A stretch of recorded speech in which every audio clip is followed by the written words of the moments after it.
Bonjour à tous, bienvenue sur Astro Caca. Aujourd'hui, nous allons parler de l'entrée et du passage de la planète Mars dans le signe du Bélier. Et ça va commencer le mardi 30 avril à 17h18 heure de Paris. Et ça se terminera le 9 juin. Voilà, donc du 30 avril 2024 au 9 juin 2024, Mars transite le signe du Bélier. Et il se trouve que Mars ici dans ce signe du Bélier est comme à la maison, est considérée comme en domicile, et une planète en domicile, c'est une planète comme à la maison. Alors quand on est comme à la maison, eh ben, on se sent à l'aise pour pouvoir s'exprimer, pour pouvoir exprimer son énergie, hein, voilà, comme hein, les pieds sous la table ou sur la table basse, en train de regarder hein, son émission préférée sur le canapé du salon. Voilà, on est comme à la maison, on est bien, ah, on est bien. Et alors quand Mars est bien, ben Mars c'est le dieu de la guerre. Ah ben tiens, dans le contexte actuel, est-ce qu'il est judicieux que le dieu de la guerre soit bien chez lui comme à la maison? Je ne sais pas, peut-être que oui, et peut-être que c'est fait pour nous faire travailler certaines énergies martiennes, certaines énergies martiales. Le rapport Mars, c'est l'action qui démarre, en fait, c'est l'impulsion. Hein, je commence, j'initie, j'entreprends, je fais à mon idée, je commence, là, c'est cette pulsion comme ça, vous voyez. Et Mars en Bélier, ben, c'est justement, c'est très frontal, c'est très j'y vais. Un bélier, ça défonce les portes. Donc Mars en Bélier, il y va, il laisse libre cours à sa fantaisie quant à son action. Pourquoi je parle de fantaisie? Parce que si on n'agit pas parce qu'on a une pulsion animale, quoique pour certains et certaines peut-être, dans certains domaines, j'espère pour eux que ce soit efficace, souvent ça l'est pas, hein, puisqu'on est, on est des sortes d'animaux, mais enfin on a quand même plus ou moins une capacité de réflexion qui peut nous amener à ne pas agir comme des animaux. Et ce que tu fais ne m'a pas plu, alors je te tue. Vous voyez, un peu l'état d'esprit du guerrier hein, de la guerre martienne. Donc, bon, on peut un peu y réfléchir. Et il se trouve que dans le contexte, on a été amené, pendant le mois d'avril, on avait la petite Mercure qui se trouve ici. Alors là, avec le nœud lunaire nord, hein, en Bélier. Donc là, ici, le coupable, c'est ça, c'est Mars en Bélier. Vous constatez, quand je parle de fantaisie, que Mars est à côté de Neptune et sur le descendant. Donc tout ça, il va falloir qu'on en parle. C'est quoi le descendant? Qu'est-ce que ça donne Mars avec Neptune? Oh là là, qu'est-ce que j'ai dans mon thème à peu près du côté de la fin des Poissons et du début du Bélier qui risque d'être marqué par cette période. Donc toujours pour chez vous, vous regardez ce que vous avez, fin Poisson, début Bélier, dans votre thème. C'est quelque chose qui peut être mis en avant énergétiquement sur cette période du 30 avril au 9 juin 2024. Bon, vous regardez les maisons que vous avez, vous regardez si vous avez des planètes. Les maisons, c'est des domaines d'action terrestre, hein, des domaines terriens, des domaines voilà, dans la vie concrète. Ici, par exemple, on est au descendant, donc le descendant, c'est le début de la maison 7. Le descendant, c'est l'apprentissage du nous, hein, moi et vous, nous, dans... là où l'ascendant c'est l'apprentissage du moi, MOI, je suis, le descendant c'est nous sommes, et c'est un apprentissage, comment je suis dans le nous, comment je suis avec vous, comment vous êtes avec les gens qui sont en face de vous, comment vous êtes dans le relationnel. Mars pointe ici, Mars active quelque chose ici, la projection de soi dans l'action, dans le démarrage, dans ce qu'on entreprend, dans les décisions qu'on prend. Donc, c'est pas un thème là, celui-là là, hein, qui... Moi quand j'ai vu ce thème là, je me suis dit, ouh le thème casse-couille, parce que c'est un peu, enfin, disons que pour les ascendants balance comme moi, c'est un thème un peu casse-couille. Bon, du coup j'ai un peu regardé, je vais vous confier le fruit de mes recherches, parce que j'ai été voir aussi qu'est-ce qui s'est passé les dernières fois où Mars est rentré dans le signe du Bélier, qu'est-ce qui s'est passé globalement dans les périodes qui ont suivi. Mars, c'est globalement un mois et demi dans un signe. Là, c'est même un petit peu moins, du 30 avril 2024 au 9 juin 2024. Donc la carte qui se situe ici, elle régit cette période-là. Et il se trouve que cette période-là arrive dans un contexte astrologique, et puis un contexte socio-économico-politique, et un contexte personnel pour vous. Bon, alors, les amis, comment on s'est pris le chou au mois d'avril, hein, avec la Mercure rétrograde en Bélier? Qui c'est que vous avez vu un petit peu agiter à ses petits bras là dans le vent, à essayer de comprendre pourquoi il a un problème avec le rapport à l'action sans essayer de le résoudre? Bon, c'est la Mercure rétrograde en Bélier. C'est une Mercure rétrograde pour moi, hein, personnellement, c'est peut-être subjectif cet avis, mais c'est une des plus chiantes, quoi. Parce que l'énergie Bélier, c'est on y va, on agit. Sauf qu'avec l'énergie de Mercure en Bélier, il s'agit de comprendre ce qu'on fait, il s'agit de comprendre ce qu'on entreprend, des décisions qu'on prend, son rapport parfois confrontationnel. Et quand Mercure rétrograde, ça demande une introspection. Alors je rappelle, Mercure était rétrograde tout le mois d'avril, du 2 avril au 24 avril ou 25 avril 2024. Donc tout ça, à cette période-là, nous a donné une occasion de réfléchir à notre rapport à l'action. Et il se trouve que justement, Mercure est arrivé en conjonction à Chiron à ce moment-là. Chiron, la guérison, la blessure du rapport à l'action. Donc peut-être comprendre quel problème ou quelle blessure on peut avoir dans le rapport à l'action, dans le fait de faire, comment on peut voir le rapport à l'action comme quelque chose de plutôt inspirant, allant vers le qui m'aime me suivre, plutôt que dans le côté confrontationnel, et j'agis en faisant la guerre à tout le monde. Et souvent, en faisant la guerre à tout le monde, c'est à moi en premier lieu que je me fais la guerre, parce que je me confronte un petit peu aux personnes autour de moi quand je communique avec Mercure, et du coup, c'est pas très efficace, et en fait, la personne à qui je fais le plus de mal, en général, c'est moi-même, quand je suis trop confrontationnel avec les gens, même si, évidemment, l'énergie martienne sert aussi à ça. Parfois, il faut aussi se confronter pour sortir de certains marasmes, donc c'est pas tout mauvais. Même le côté guerrier de Mars n'est pas forcément mauvais. Des fois, on est dans des situations de merde où on met un bon coup de Mars, un bon coup de carré, un bon coup de mouvement pour arriver à quelque chose de plus efficace. L'idée, c'est pas de faire une guerre perpétuelle. L'idée, c'est de se sortir d'un truc pour ensuite arriver au taureau. Arriver au taureau ici, donc le taureau, je m'ancre dans quelque chose, et ici de nouveau. Pourquoi? Pour plusieurs raisons. Donc on a tout ça là. Vénus en domicile, le Soleil et la conjonction, donc le contexte au-delà de Mercure rétrograde en Bélier qui arrive sur ce Mars le 30 avril.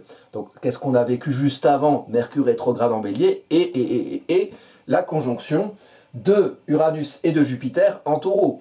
Uranus en chute en Taureau depuis 2019, qui casse les couilles des taureaux, qui aiment bien quand ça reste tout pareil. Uranus, il vient lui souffler une tempête dans le cul pour l'obliger à bouger, changer de paradigme, bouger les lignes, changer de précaré.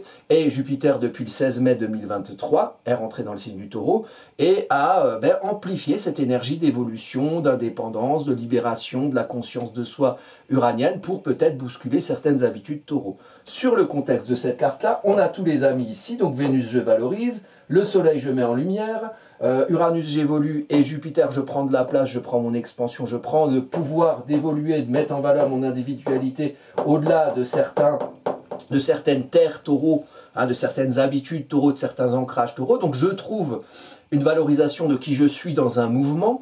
Ici en maison 8, maison de reconsidération, maison plutonienne, analogique au signe du Scorpion, Scorpion 8e signe du zodiaque, où donc tout ce qui a 8 c'est 8e signe du zodiaque, 7 c'est 7e signe du zodiaque, c'est la balance, là où se situent toutes les planètes en bélier, etc. Donc la maison 8, le taureau en maison 8, il y a le sol qui s'écroule un peu sous ses pieds, parce qu'il y a de la lave en dessous, il y a de la lave qui est là, qui agit lentement, et à un moment donné, il y a un tremblement de terre, il y a une éruption volcanique, et puis le taureau, pour brouter son herbe, il est obligé d'aller dans le champ d'à côté, ou d'aller un peu plus loin, parce que sinon il va se faire chauffer le cul par la lave qui était en dessous, et qui s'est révélée à un moment donné, dans le passage contextuel de ces planètes en maison 8. Donc ça veut dire que l'ancrage, il faut un peu bouger pour aller s'ancrer ailleurs. L'idée, c'est toujours l'ancrage. L'idée, c'est toujours d'agir en bélier pour s'ancrer en taureau. Mais, visiblement, l'action ici bélier avec Mars en domicile en bélier qui est bien puissant pour agir, provoque un mouvement et provoque le fait d'aller un petit peu changer certaines habitudes avec le taureau en maison 8 pour se valoriser avec Vénus, pour éclairer, de mettre en lumière finalement, mais quelle est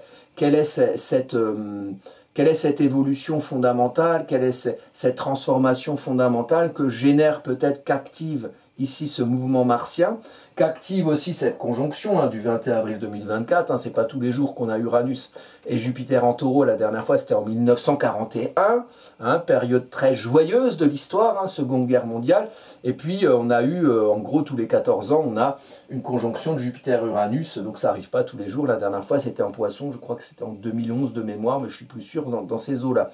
Donc voilà, Uranus-Jupiter, c'est quand même quelque chose d'important, c'est une amplification par Jupiter du mouvement uranien qui est en chute en taureau, donc qui bouscule un petit peu l'énergie taureau, qui ici est obligé aller voir un peu ailleurs si l'herbe est plus verte. Donc ici, en plus, on est en maison 8, qui est un domaine, maison 8, c'est en dessous, c'est la lave qui est sous la terre sur laquelle on est ancré. Donc il nous dit, oh, Coco, ça va te chauffer les fesses, donc il va falloir que tu bouges. Et Uranus, c'est la tempête du dessus, qui souffle, qui souffle, qui souffle, et qui dit au taureau, bah, si tu n'acceptes pas d'évoluer, si tu restes où tu es, ben, si tu vas avoir de plus en plus envie de changer, ça va être de moins en moins agréable. Voilà. Bon. Le Mars ici, sur le descendant, c'est un Mars en face de vous. Donc c'est vous en face de moi, c'est moi en face de vous, et c'est toutes les personnes que vous avez en face de vous. Et l'apprentissage de vivre avec l'autre et d'évoluer dans le champ relationnel. Ici, on vous demande quoi dans ce contexte-là? Après, vous regardez, comme je l'ai indiqué, qu'est-ce que vous avez, vous, dans votre thème, et vous le juxtaposez à cette énergie-là. Mais cette énergie-là, elle vaut pour tout le monde.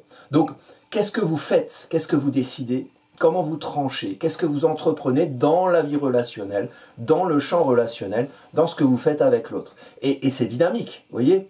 Moi, souvent, je ne le fais pas tellement exprès, mais je suis assez marqué par les énergies des cartes que je vois. Vous voyez comment je suis là, comment je suis excité là, parce que Mars en Bélier, il me dit, vas-y, vas-y, fais, dis-leur d'agir, dis-leur de véhiculer ce qu'ils ont envie de faire avec le Mercure en Bélier, le destin karmique, le nœud lunaire nord qui nous amène à véhiculer par Mercure cette action, ces choses qu'on doit faire, ces choses qu'on doit peut-être confronter, mais l'idée c'est, avec toute la période de Mercure rétrograde en avril, de réfléchir à ce qu'on voulait faire. Qu'est-ce qu'on a envie de faire? Et quand je parlais de fantaisie, on parle de Neptune ici. Neptune, c'est les inspirations, qui est juste à côté de Mars ici. Les deux étaient ensemble la veille. Donc là, on est le 30 avril, la veille, il y a Mars qui est venu faire un coucou à Neptune. Neptune, c'est les inspirations, ce à quoi on croit. C'est finalement le fond, l'expression du sens, qu'on va activer par Mars. C'est presque l'accouchement, la gestation Neptune, le pourquoi, avec l'action qui fait agir ce pourquoi par Mars, qui accouche par le feu, qui accouche par l'action. Et cet accouchement, c'est vous qui allez dire aux autres, je fais ci, je fais ça, viens on fait ci, viens on fait ça. Et si vous êtes gentil, et si vous êtes agréable avec Vénus en domicile en taureau, qui vient de passer le bélier, donc il vient de passer d'une Vénus passionnée à une Vénus quand même, hein, bien dans son corps, bien dans son environnement, bon, peut-être qu'ici, il y a l'ancrage nécessaire pour donner envie aux autres de suivre dans vos actions. L'énergie du bélier, de Mars en bélier, finalement c'est le bélier qui est suivi par plein de moutons, donc c'est le chef mouton. Il dit les cocos, on va faire ça, on va défoncer des portes. Et puis ça peut inspirer des autres qui disent mais oui, mais c'est ça, il fallait qu'on défonce ces portes-là, et on va y aller tous ensemble. Après, il s'agit quand même d'arriver dans un ancrage nouveau derrière, parce que un des soucis avec l'énergie bélier, et même avec un Mars en bélier, c'est qu'on aime beaucoup commencer. Après, il faut aussi que ça génère quelque chose, on continue. Si c'est juste pour défoncer des portes, hein, et pas suivre en taureau, on va faire de la terre brûlée, et puis qu'est-ce qu'on va récolter, comme on va travailler une terre brûlée? Ça sert à rien, on va faire la guerre, on va tout détruire, juste parce qu'on avait envie d'agir et qu'on a suivi cette pulsion animale. Non! Le zodiaque n'est pas que le bélier, il faut continuer en taureau, il faut pérenniser en taureau, et éventuellement, il faut comprendre ce qu'on a réussi à faire en gémeaux derrière, avec la conscience mentale, rationnelle, tout ça. D'ailleurs, Mercure qui maîtrise le Gémeaux et Mercure qui maîtrise la Vierge. Alors, là, c'est intéressant ce rapport. Pourquoi je parle de ça? Il n'y a pas nécessairement, il y a Junon à la limite en Vierge, mais la Vierge en maison 12, elle est intéressante. Et puis l'ascendant, il fait le lien, tout début balance, entre la Vierge et... bon, je n'ai vraiment pas dessiné. Entre la Vierge et la balance. Bon, ici, c'est une énergie... Dans cette énergie bélier, on y va... On agit, on tranche, on défonce. Voilà. Alors du coup, pour la guerre, le contexte mondial, réfléchissez un petit peu à ce que vous faites et éventuellement à qui vous suivez dans ces velléités d'action un peu parfois guerrières. Hein, ça, j'en ai parlé dans la vidéo de Mercure en bélier, Mercure rétrograde en bélier, hein, que je mettrai en lien sous la vidéo. D'ailleurs, je pense que je peux même vous montrer où est-ce qu'elle est dans ma page. Donc ça, c'est les dernières vidéos, le contexte voilà, récent. Mercure rétrograde en bélier, est-ce qu'on le voit? Non, on ne le voit pas. Bon, c'est pas grave, j'ai fait une vidéo, je la mettrai en lien à la vidéo de Mercure rétrograde en bélier. Il y a la nouvelle lune qui se situe en bélier, non, ça c'est le 8 avril. Voilà, donc, pardon, la pleine lune. Donc il y a une vidéo sur Jupiter-Uranus. Il y en a même deux, parce qu'il y en a une ici.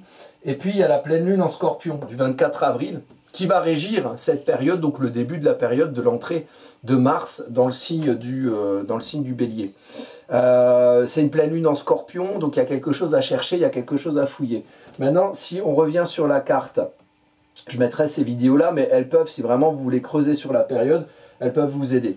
Si on revient sur cette carte-là, donc de l'entrée de Mars dans le signe du Bélier, le 30 avril 2024, et qui continue, donc cette énergie qui nous suit jusqu'au 9 juin 2024. On a un apprentissage, c'est l'ascendant. L'ascendant, c'est apprendre. Si vous avez un ascendant dans votre thème, c'est l'énergie que vous devez apprendre. C'est ce qui va orienter toutes les planètes, donc les énergies célestes. Mars, j'agis, Vénus, je valorise, Jupiter, je prends ma place, Uranus, j'évolue, je fais ma révolution individuelle, etc. Donc l'ascendant dans votre thème natal, il va orienter toutes les énergies célestes du jour de votre naissance, donc les planètes, dans des maisons. Les maisons qui sont des domaines terrestres, des domaines de vie concret. Maison 1, je suis, l'identité. Maison 2, j'ancre mon identité dans quoi? Le bébé qu'on identifie en maison 1, il faut bien le faire bouffer, il faut lui mettre un toit sur la tête, donc c'est la vie concrète. La maison 3, on prend conscience finalement de qui on est et de l'ancrage de son identité, où on est parce qu'on voit autour de soi qu'il y a d'autres personnes qui sont ancrées eux-mêmes dans leur identité, donc on prend conscience de soi en interagissant avec les autres autour de soi, donc la maison de l'entourage, commerce clientèle aussi, immobilier éventuellement, maison 3, et après on continue, c'est des domaines finalement de vie concrète, et c'est l'ascendant qui va orienter les énergies célestes dans les domaines de maison de vie concrète, donc il est toujours important cet ascendant, et là où vous avez un signe à l'ascendant, c'est une énergie d'apprentissage, que vous devez, dans votre développement, dans votre construction, de votre développement personnel. On vous dit, toi Coco, tu vas apprendre le bélier, tu vas apprendre la balance, et donc c'est pas quelque chose d'acquis, c'est quelque chose à vivre, et on va nécessairement faire l'expérience de l'ombre du signe pour en récolter la lumière. Dans ce contexte-là, ici, on nous demande à tous, voilà, globalement, d'apprendre l'énergie balance. Voilà, l'énergie balance qui fait face à ce Mars en bélier. Donc, le moi, qu'est-ce qu'il doit faire? Moi, déjà, en maison 12, la maison 12, c'est la gestation du sens qu'on donne aux choses. C'est le rapport de soi à soi en soi, la psyché, les émotions, comment ça mûrit en nous. Qu'est-ce qui mûrit en nous en termes de sens de ce qu'on est, pour faire naître par soi qui on est et qui on exprime à l'extérieur de soi. Donc, je suis, c'est en moi, la maison 12, c'est par moi en maison 1. Et entre les deux, il y a l'accouchement de l'ascendant. Et ici, l'ascendant, en balance, il demande à apprendre à s'équilibrer et à s'équilibrer avec les autres. Et à trouver sa jauge équilibrante, la sienne. Comment j'appuie sur... Il y a deux plateaux à la balance, le moi et le nous. Donc dans son moi, je suis, on a le signe du nous. Donc le nous va être très important dans le développement de son moi. Le plateau du moi et le plateau du nous, on a tous notre balance, on a tous la balance dans notre thème astrologique. Si ça a l'ascendant, c'est important en termes de construction personnelle. Bon, on appuie sur le moi tantôt, on appuie tantôt sur le nous.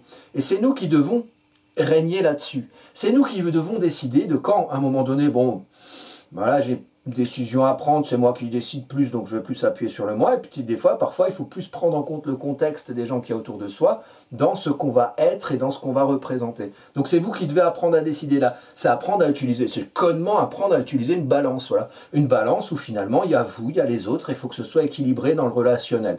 Ça, c'est là, moi je connais, parce que j'ai un ascendant balance personnellement. Et il se trouve que, vous regardez sur votre thème où est l'ascendant, moi par exemple, c'est pile sur mon Mars. Un Mars rétrograde en maison 12, qui fait bien chier.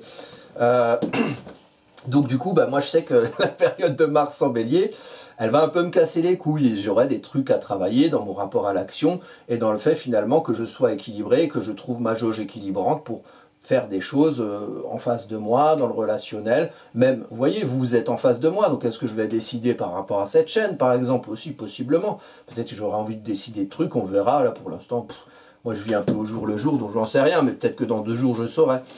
Et de toute façon, je fais cette vidéo, on est le 20 avril là, donc on n'y est pas encore, je déciderai plus tard. Et alors, l'ascendant, donc apprendre à s'équilibrer, et on vit, si un ascendant, c'est forcément qu'on a des trucs à faire, c'est un travail en conscience l'ascendant, du moins il faut réussir à le mettre en conscience. Comment on trouve son équilibre par rapport aux autres? Dans cette carte-là, c'est notamment en agissant, voilà, avec Mars, j'agis, j'ai une puissance d'action, j'ai quelque chose, j'ai une ambiance, une météo du ciel qui m'invite à prendre des décisions, à agir dans ce que je fais avec l'autre et dans ce que je projette de moi et de ma jauge équilibrante à l'autre. Alors si on arrive à régner et à bien être au clair, c'est un signe d'air la balance, donc comprendre, à être au clair avec comment on s'équilibre avec les autres, on va peut-être agir d'une manière à ce que les décisions qu'on prennent en compte l'autre aussi. Et ne fasse pas n'importe quoi, il ne fasse pas le bélier, je fais ce que je veux, je fais ce que je veux, je défonce des portes, et puis s'il y a du dégât autour, j'en ai rien à foutre. Et mais si la balance, elle est déséquilibrée, parce qu'elle peut être déséquilibrée, la balance, surtout en période de beaucoup de béliers, beaucoup de mouvements, et puis la conjonction en signe vénusien, Uranus-Jupiter qui est toujours opérante ici, il y a beaucoup de mouvements uraniens, donc quand il y a la tempête, la balance elle est comme ça, elle peut être déséquilibrée, il suffit de mettre un truc là, et puis ça appuie de l'autre sens, et ça fait catapulte, vous voyez. Donc ça peut être très extrême la balance aussi. Donc une balance très mal équilibrée, ça peut donner des décisions et des actions très déséquilibrantes en bélier, donc attention à ça. Prenez pas l'ascendant balance pour un signe calme. Je pense pas que vous pensiez que je sois calme, moi. Je suis un ascendant balance avec Mars à l'ascendant. Donc à un moment donné, j'ai fait beaucoup de travail, hein, voilà, pour pouvoir être on va dire, à peu près sage et de bons conseils, mais c'est pas une évidence. Et l'ascendant balance, il doit apprendre ça. L'ascendant bélier, il doit apprendre à agir. L'ascendant lion, il doit apprendre à s'affirmer. Voilà, et puis vous regardez ce que vous avez, vous, comme ascendant. Mais sur cette période-là, c'est l'ascendant balance qui prend le pas. Et il prend le pas comment s'équilibrer en analysant en soi les émotions, le sens qu'on donne aux choses, et on va essayer de l'analyser, de le ranger, de le trier, de l'organiser. Avec la Vierge, hein, cette énergie de méticulosité, de rangement, d'organisation. La Vierge, c'est la forme. La forme comment? Avec les autres junon, les personnes avec qui vous êtes liés, les personnes, le couple par exemple, ça peut être des personnes à qui on est lié contractuellement ou affectivement, et le couple c'est les deux. Les gens qui sont proches de vous, avec qui vous faites des choses, comment vous vous organisez avec vous et qu'est-ce que ça vous fait en vous? Est-ce que l'organisation correspond au fond des choses que vous voudriez être? Voilà. Est-ce que ce que vous faites avec les autres, quel ressenti vous avez dans ce que vous faites avec les autres? Justement parce que Mars est sur le descendant et agit ici vers l'autre. Donc, mais il faut comprendre comment ça s'organise.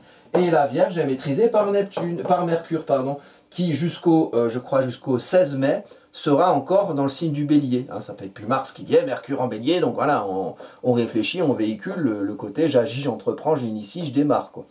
Et donc l'idée c'est de comprendre ce qu'on fait avec les autres, et de comprendre qu'est-ce que ça vous fait en vous. Voilà. Comment vous analysez ça? Comment vous réussissez à rendre une émotion pragmatique, pratico-pratique? Qu'est-ce que vous ressentez de ce côté pratique par rapport à ce que vous faites avec l'autre? Par rapport à comment vous vous comprenez avec l'autre, comment vous vous comprenez dans la relation, comment vous vous comprenez dans ce que vous diffusez de vous. Et c'est parce que vous vous comprenez en vous, c'est parce qu'on vous fait cet effort en conscience d'analyser, de trier, d'organiser votre lien aux autres, de mettre en relation l'émotionnel, le sens qu'on donne aux choses et la manière dont ça s'organise, dont ça se véhicule, dont ça...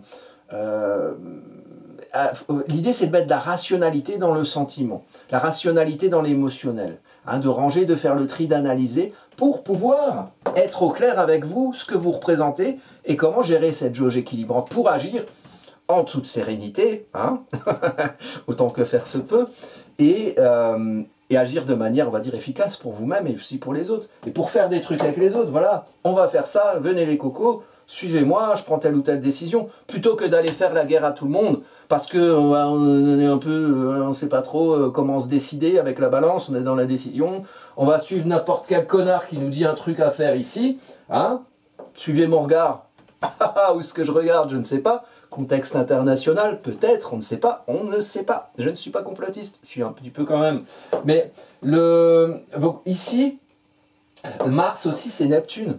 Et tous ceux qui vont avoir une révolution solaire aux alentours là on est le 30 avril, donc fin avril, début mai, et notamment début mai, ils vont avoir un Mars en domicile dans leur révolution solaire et un Neptune en domicile.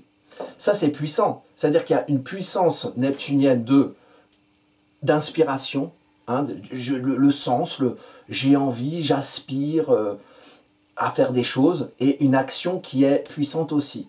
Donc les personnes qui sont nées là aux alentours de... tiens, moi par exemple, je suis né le 2 mai. Je me rends compte en même temps, parce qu'en fait, je vous donne un secret, je ne fais foutrement jamais mon astrologie. Voilà, je la fais pour tout le monde, mais jamais pour moi. Et des fois, je découvre que j'ai des trucs... tiens, j'ai mon Mars sur l'ascendant. C'est un petit exercice, vous faites-le avec votre thème. Tiens, j'ai Mars sur mon ascendant, sur cette entrée de Mars en bélier. Intéressant, puisque on parle de Mars, c'est que mon Mars, il est sur l'ascendant ici. Apprendre à s'équilibrer dans ce qu'on fait. Et moi, c'est un Mars en maison 12, donc c'est agir sur soi, agir en soi, et puis aussi agir dans le domaine de la maison 12, hein, le spirituel, les émotions intérieures. C'est un peu mon métier d'astrologue. Voilà, il y a des gens qui arrivent, qui me disent, me parlent de sujets de questionnement qui sont souvent émotionnels, et puis moi j'essaye d'autant que faire se peut d'apporter un conseil ou une ambiance du ciel qui va permettre d'avoir du recul. Ça, c'est l'astrologie. Bon, j'ai mon Mars là-dessus par exemple, et moi j'ai une révolution solaire le 2 mai, donc ça veut dire que la révolution solaire, c'est une carte de l'année, c'est comme une carte natale de l'année.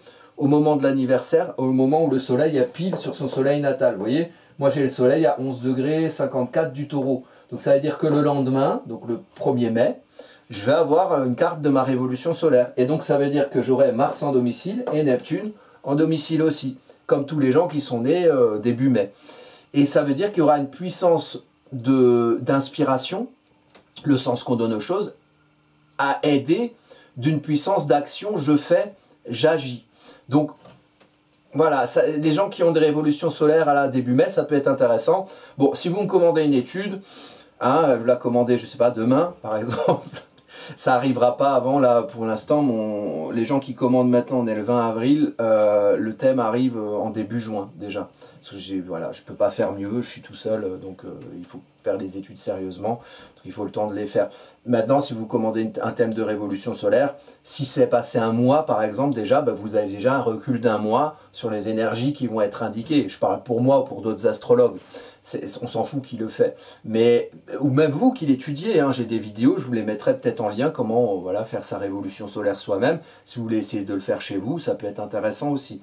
Donc, du coup, là, en se recentrant sur tout le monde, hein, au-delà de moi, je ne vais pas parler de ma vie 100 ans, le thème de ce Mars-là régit en gros toute la période de mai et début juin. Il va se passer des choses à ce moment-là. J'ai prévu que début mai, ça risque d'un peu péter dans le contexte international, parce que visiblement, il y a des gens qui ont un peu des problèmes d'orgueil, des problèmes d'ego, des problèmes avec le pouvoir et avec la domination, qui éventuellement sont aux manettes des gouvernances collectives. Hein, voilà. Et ceux-là, ils risquent de prendre des décisions qui soient un peu confrontationnelles, hein, avec leurs idées de guerre, là, tout ça. Bon. Après, eux tout seuls, je vais vous dire, ils sont pas très dangereux, ils ont leurs petits bras et leurs petits pieds, et puis ils font caca comme vous et moi, donc si personne ne les suit, ils n'ont aucun pouvoir. Le problème, c'est que c'est pour ça que cette carte nous fait travailler la jauge équilibrante, qui vous représente vous, qui nous représente vous. C'est comment vous vous équilibrez, par quelles actions. Est-ce que, ici, quand on a une planète au descendant, il faut l'assumer pour soi. C'est pas les autres, sinon on vit l'ombre de la planète qui vient des autres et on l'attire. Donc là, ici, il faut assumer que Mars, c'est vous et que c'est vous qui décidez de ce que vous faites avec les autres. Hein, même si vous pouvez être inspiré par des choses qui se passent en face de vous ou par des gens qui sont avec vous dans le relationnel. Quand vous suivez quelque chose, vous avez décidé de suivre aussi, vous voyez. Donc ici, il s'agit de décider, chacun décide de ce qu'il fait, dans ce qu'il projette en termes d'action, d'initiation, d'entreprise ou de confrontation à l'autre en face de lui. Chacun décide. Et c'est ça, et décide au nom de quoi? De votre vision, de ce qui est équilibré ou pas, de ce qui est juste ou pas, de ce qui est équilibré, juste, équitable. Voilà. La justice de la balance de la justice. Donc, si vous estimez que d'aller faire la guerre à des gens que vous ne connaissez pas est juste, allez faire la guerre, que vous voulez que je vous dise, c'est pas moi qui vais décider à votre place. Moi je trouve ça con, mais c'est mon avis, ça se trouve c'est moi le con en fait, donc on ne sait pas, faites ce que vous voulez, enfin mais faites-le en conscience avec Mercure, hein, mettez un peu de rationalité là-dedans, pour guérir le rapport à l'action, hein, faire que finalement l'action, le fait d'entreprendre, ce soit votre copain, ce soit votre ami, ce soit pas quelque chose qui soit subi. Ne voyez pas le rapport à l'action, autant que faire se peut dans ce contexte-là, comme quelque chose de l'action c'est la dictature, l'action c'est on fait du mal, l'action c'est la violence. Non, l'action ça peut être autre chose. Hein, l'action ça peut être inspirant, l'action c'est allez venez les mecs on y va, on va, je sais pas moi, on va à Disneyland, on va aller de Bichtroumpf, j'en sais rien. On va aller s'amuser. On peut décider de plein de trucs et c'est pas forcément la guerre. Donc voilà, on peut même décider de ne plus suivre ce qu'on suivait habituellement. Parce qu'ici, attention, Mars au descendant et Mars-Neptune, attention, ça veut dire qu'on va vous... je sais plus qui c'était, Boris Vian ou non, ou Brassens, mourir pour des idées, mais de mort blante. On va vous dire, oh là là, il faut sauver le monde des méchants, de l'axe du mal, machin. On va vous dire, ah, vas-y, fais la guerre avec Mars, vas-y, plante ta flèche là, ta flèche de cette espèce de signe culbuto là, qui a du mouvement, qui tiendrait pas. Si vous posez un Mars en bibelot chez vous, il va aller vers l'avant comme ça avec sa petite flèche de toilette pour homme là. Et donc, faites que ce soit vos idées à vous, vos inspirations à vous qui nourrissent vos actions.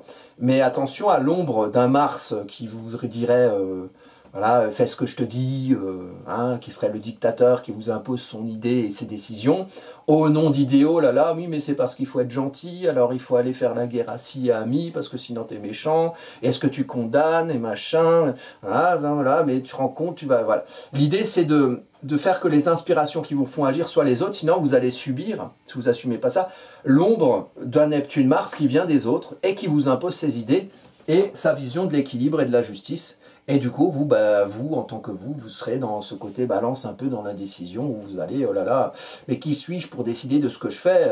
Mieux vaut suivre ce que le Mars en face me dit de faire, voilà. Et ça, c'est pas hyper bon, je pense, mais en fait, chacun fait comme il veut. Voilà ce que je pense un peu de ce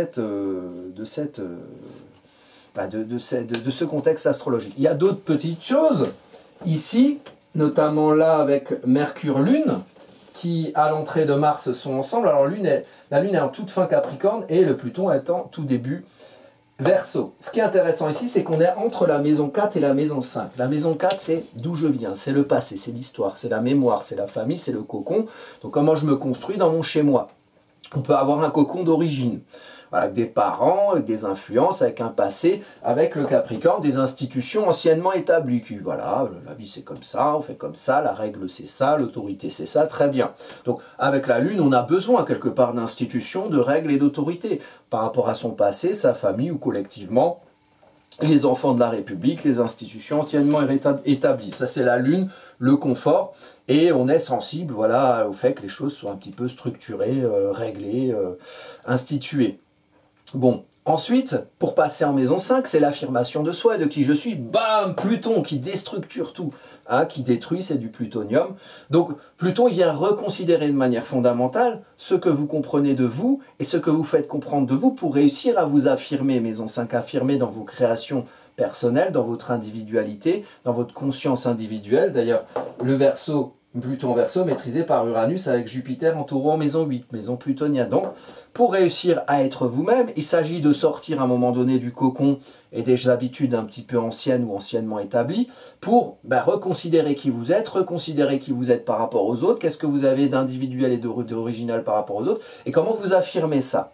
Donc, il y a, pour sortir de certaines habitudes, il faut reconsidérer de manière assez fondamentale ce que vous comprenez de vous et ce que finalement vous réussissez à faire comprendre de vous puisque vous avez compris quelque chose de fondamentalement différent de vous. Ça c'est Pluton en Verseau. Et donc c'est parce que ensuite vous avez réussi à être vous-même, vous êtes sorti du cocon en tant qu'adulte en maison 5 que vous construisez derrière, vous retournez en maison 4 et vous construisez votre propre foyer, votre propre cocon, votre propre QG, votre propre structure, vos propres institutions. Voilà, donc à un moment donné, il y a peut-être des choses à reconsidérer, des choses à penser de manière rationnelle, de nos interactions des uns aux autres, comment elles fonctionnent, est-ce que ça nous correspond, est-ce qu'on est bien avec la Lune là-dedans émotionnellement, et est-ce qu'il ne faudrait pas reconsidérer des manières dont on met en lumière notre compréhension, notre conscience de nous-mêmes, pour peut-être réussir à fonder un foyer, un cocon, un nouvel anciennement établi, parce que déstructuré par Pluton. Donc on passe de Saturne à Pluton, Pluton a passé là depuis 2008 en Capricorne, il est bien venu dézinguer l'institutionnel. Bon, maintenant Pluton passe en Verseau, donc on passe à l'étape d'après. Ah mais tiens, mais comment on se comprend les uns et les autres, et comment on se comprend dans nos individualités, comment on fait interagir chaque individualité, que ça crée une toile, un réseau, Internet. Voilà, je vous mettrai peut-être en lien aussi la vidéo que j'ai faite sur Pluton en Verseau qui explique un petit peu tout ce principe. Mais là, il y a la Lune. Donc, la Lune, c'est un ressenti. C'est d'où viennent ces ressentis. C'est pour ça qu'on dit que la Lune, c'est le rapport à la mère et l'enfant. Comment les émotions se sont construites, d'où elles viennent.